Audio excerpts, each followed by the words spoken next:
Hey everyone, it's Swank Ivy, and I'm here with another Letters to an Asexual. This is number 42. Today's a little bit different than usual, as I'm not going to read hate mail, but I am going to read some messages to me. I went ahead and popped onto my Tumblr blog and asked my followers if they had anything they wanted me to talk about. So maybe I could have a little change of pace from reading my hate mail. And based on the responses I got, there was actually a theme developing. So I'm going to go in a direction that I've kind of covered a couple other places, but not explicitly on this channel, and that is some aspects of how asexual people are portrayed in fiction. I'm also going to include some aspects of aromanticism, as, you know, I'm an aromantic asexual woman, so I see a lot of conflation and a lot of similarities in some of the problems with portraying both asexual and aromantic people in fiction. And first I'm going to read to you the two main comments that I got that asked me to address this so that you can understand why I cover what I cover. This was the first message I got. Can you do one about writing asexual characters and asexual representation / annoying tropes you find while reading fiction specifically? I'd also like to know your favorite ace book character. And I'm sorry on that last, but I don't really have a favorite ace book character unless the one that I'm writing counts. I am writing a young adult novel about an asexual high school kid who is trying to get into art school. So maybe she's my favorite, but no one can have read that yet because I haven't even finished writing it. There's not a whole lot out there to pick from. Asexual characters do exist, and I did a whole other video about asexual characters if you'd like to check that one out. But for now I'm actually just going to talk about the ways that they're portrayed in fiction and discuss some of the issues with that. And I also want to read the other comment before I start going into that.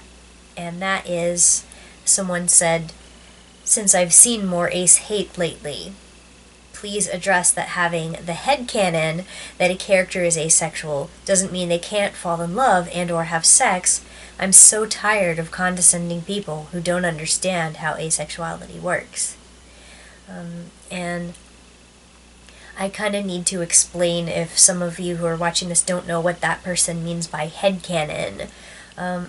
A headcanon is a common term used in discussions of fandoms of certain fictional universes, where something that has not happened in the canon of the show, the actual established material of the show or the book or the fictional universe, but is something that the person imagines to be true or wants to be true. Someone will say they headcanon that person as being asexual or as being any particular orientation or a whole host of other things that people have headcanons about.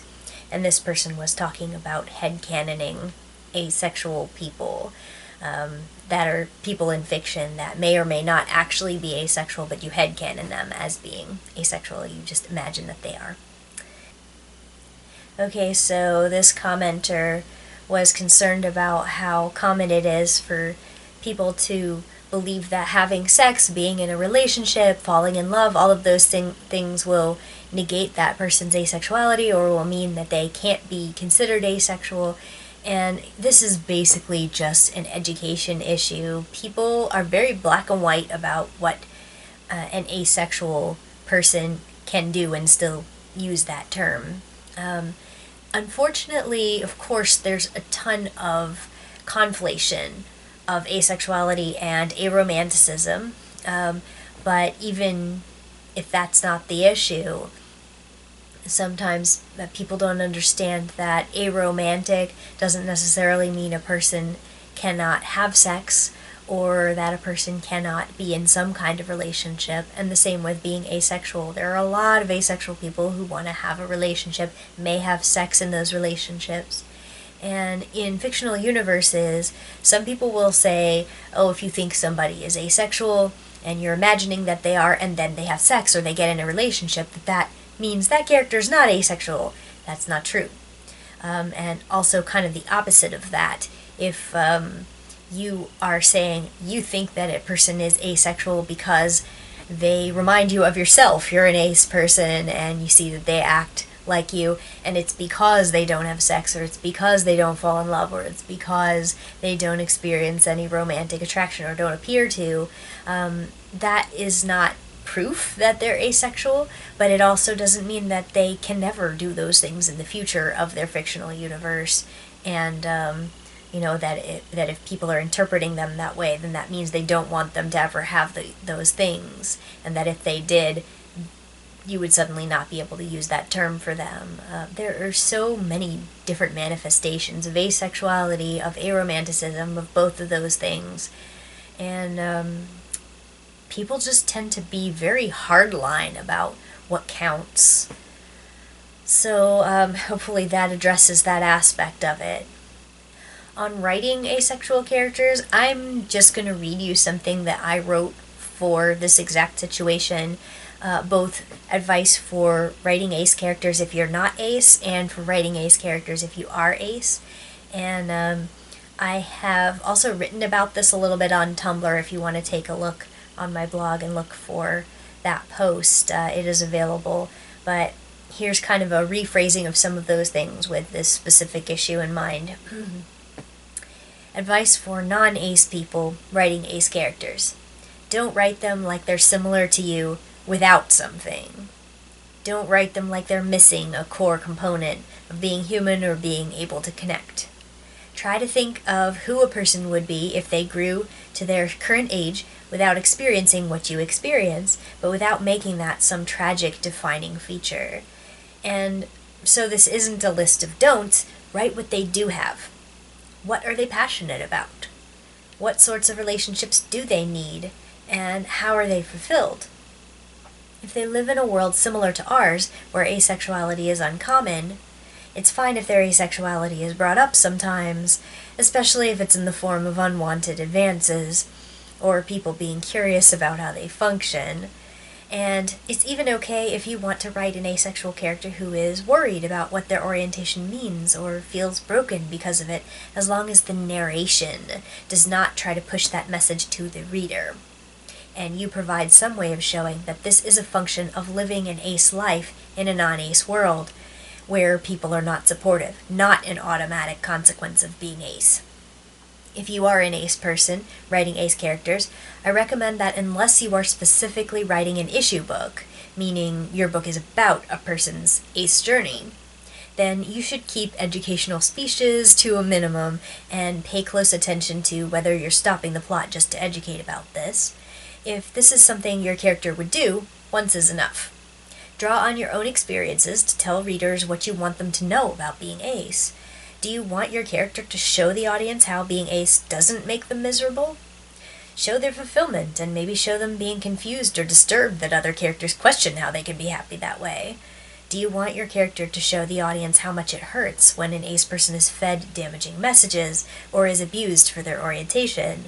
Use a delicate touch here to avoid being overbearing, but it's okay to use your fiction to show others how the world looks through your eyes and really leave an impression. You might also consider including more than one ace character so people won't assume any aspects of your character are universal or more common than they are. And then finally, on asexuality tropes, it just so happens that I addressed this exact thing in a group channel where we were working together with a group of diverse authors who wanted to talk about their specific experiences, and I made some videos about being an asexual author and about being an asexual person. And I talked about 5 things that are common in fiction with regard to asexual characters and also aromantic characters. And I don't believe that I ever released that on this channel though. I put it in a couple of other places, but some of you who subscribe to me here still may not have seen that. So I'm just going to cut here and show you a slightly edited version of that video, because I think I was pretty comprehensive in outlining why these tropes are harmful and what you most commonly see.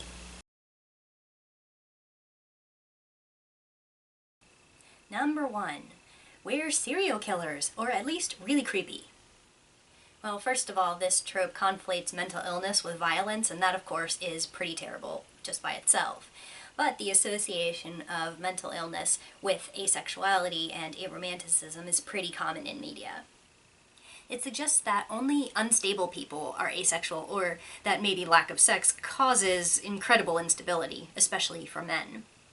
If you think it's an exaggeration, think about how often doesn't form relationships is used as a trope to make someone seem scary or disturbed. A weird offshoot of this is the idea that we're basically children and are immature and obsessed with childish things, and that is also billed as creepy or inappropriate. Lack of sex is often paired with immaturity in media, which circles back around to being thought a criminal, so there you go. Number 2, we are abuse victims. First off, unfortunately, some of us are, just like some of any population has experienced abuse. This is a very complex issue, but you should never use an abuse history to invalidate someone's identity. It suggests asexuality and aromanticism only makes sense as a trauma reaction, something that happened to us, and just like in life, it's sometimes portrayed in fiction as something that can be pushed past or healed by a caring partner or therapy. In a fantasy book called Oathbound, there's a character named Tarma who takes a vow and binds herself to a goddess who makes her magically celibate, and it is a reaction to some trauma that she underwent in the story. Except for the whole magical origin of her asexuality, this character Tarma is otherwise a good example of asexuality because she has a relationship with another woman in the story, and it shows how asexual relationships can work. 3. We have hormonal problems. Some people with hormone variations are asexual and some aren't. Some people who are asexual have hormone variations and some don't. The majority of us, like any sexual orientation, don't happen to be in this situation, but when it does occur, it doesn't make asexuality less valid for that person. We all have some relationship with our body, and nobody tells straight people that they're not really straight because they're just reacting to their hormones. Sometimes this misconception about hormones is worked into a plot device to show how an asexual person is really suffering from an illness. House MD did this, where they had a couple who claimed to be asexual, and one of them was diagnosed with a pituitary tumor, and the other one announced that she was lying to spare her husband's feelings. Cute! 4. We don't want partners, or we are bad partners. Some of us don't want a partner, and some of us do. The problem here is the conflation of asexuality and aromanticism and desire for a partner. Media tends to code every important relationship as either a friendship or a relationship, and all these relationships are always coded as romantic and therefore having a sexual component. Usually in media, people who don't do relationships are portrayed as too obnoxious or unattractive to deserve them, and they're often adorably clueless about how most other people's relationships work too. Then if they actually do have a relationship, it's shown like some robot version of a real relationship, or as disappointing. 5. We are less human. Sex, relationships, and desire for those things is portrayed as a universal trait for human beings. If you lack them, you're missing a vital component of your humanity. You see sexless aliens and non-humans that laugh at love or human mating practices all the time. It's constantly used as a shortcut for seeing the aliens as alien. You'll also see non-humans, including robots, developing love-like relationships as a sign that they are learning to be human and really alive. Even though explicit asexual and aromantic representation in media is still pretty rare, you can occasionally find good examples in books, on TV, and in webcomics. But as awareness grows, we'll probably be popping up in more media, and creators who don't check for understanding are going to keep making mistakes like these. If you want to put an asexual or aromantic character in your fiction, authentic representation will require a nuanced understanding, so make sure you do your research and don't include tropes like these. And finally, if you're looking for some stuff with ace characters in them, I'm sure some other people on the internet have compiled more up-to-date resources on this by now, but I did make a video a while back about asexual characters with some preamble about why it's really important for us to see ourselves in media. And so I'm going to link to that, and you can go find that video if you're interested in looking at some fiction that at least includes asexual people, though I make no guarantee that they do it well. For the most part, I'm including positive examples, but I do outline a few reasons why some of them might be a little questionable, or things that popped up in media that you might want to go into reading or watching with a grain of salt there, because there's no guarantee that these authors have done the right thing with these characters. So I'm just going to wrap it up there, and I hope this has given you some information that will be useful in your quest for good asexual fiction, and I'll see you guys next time.